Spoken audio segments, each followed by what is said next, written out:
Moyen, Kevin here with Luxembourg Legacy. Oftentimes clients will ask me, when I get citizenship, will my spouse get it automatically?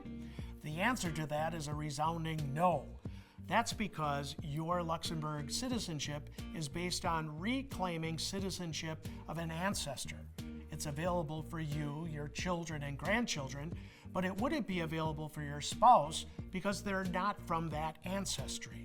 For instance, in my case, I reclaimed it from my great-great-grandpa, Melchior Wester.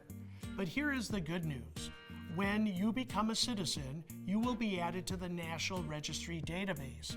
Also, in your marital status, your spouse would be listed as your spouse. Now, they're not a citizen, but by being listed as your spouse on the National Registry, your spouse will gain the important right to also live, study, work, retire in the EU. Sometimes clients will say, my spouse really wants to become a citizen. Well, in my time doing this for about 15 years, I've really had 0 spouses who've successfully done it. What would it take for a spouse to become an official citizen? First of all, you would have to be married 3 years. That's not such a big deal. But your spouse would have to pass the Luxembourg language exam and the Luxembourg civics exam.